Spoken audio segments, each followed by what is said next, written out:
stupid whore. We've been talking about what's been called a war on women, but when I visit schools, I don't see a war on women. I see women getting the best grades, the most advanced degrees. I see boys struggling, being told, sit still, stop disrupting the class. Christina Hoff Sommers says there is a war against boys in education. She wrote this book about it. A war against boys? Boys are neglected. They are second-class citizens in our classrooms, and it shows up in their grades, their college matriculation rates. And the policies that cause this are things like zero tolerance. For example, across the country, hardly a month goes by or even a week that you don't hear of some hapless little boy suspended. In one case, he chewed a Pop-Tart into the shape of a gun. Or suspended for that, right. He was suspended. Or they'll go bang, bang, play robbers, vanquish bad guys, and this is thought to be a precursor of sociopathic behavior. In Colorado, a 7-year-old was suspended for throwing an imaginary grenade. At bad guys. He wanted to vanquish bad guys and save the good guys. This is the absolute typical play of little boys, and it's treated as a pathology in need of intervention. And I have the pathology, I can't sit still, and I have this chair that moves, and I remember just struggling in school. And this has, again, a disparate impact on little boys. And the books chosen, often by women, are girl books? Typically, you do have female teachers. They assign books that they remember enjoying. And so you'll have little boys reading, Little House on the Prairie when they might be more interested in Captain Underpants. Yeah, you say that Captain Underpants more than Charlotte's Web. Boys like nonfiction, Guinness Book of World Records stuff, more than Little Women, Anne of Green Gables.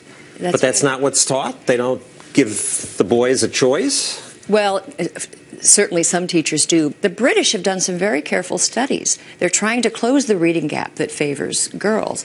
And they found that on average, boys like nonfiction, or they'll read newspapers or comic books, and girls like fiction, they'll read blogs and poetry. And so the British, at the level of the British Parliament, have instructed teachers on who are the best writers for boys, books boys find irresistible.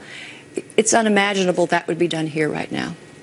Well, years ago, before you wrote your book and before you enlightened me, I was a clueless reporter at ABC, and I totally fell for the propaganda about girls being victims in co-ed schools. At co-ed schools, the boys get the better deal.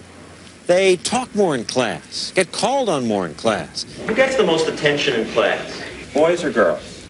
Boys. Why boys? Because they talk more than the girls.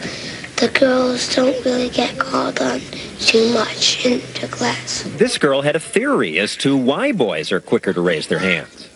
The boys, they just very loudly say what they think, and if they're wrong, they don't care.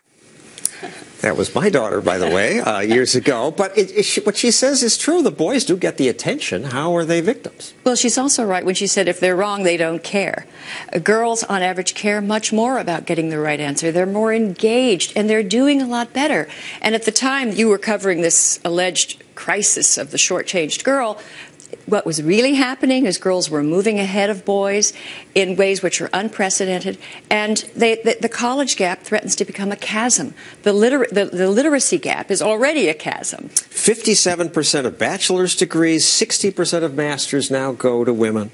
The dean of William and Mary admissions said, what? Is worried about what? He said, we're the College of William and Mary, not the College of Mary and Mary. Thank you, Christina Hoff Sommers. Up next, the truth about the difference between boys and girls. The girls cared more about playing with each other, talking, cooperating. You'll be the princess.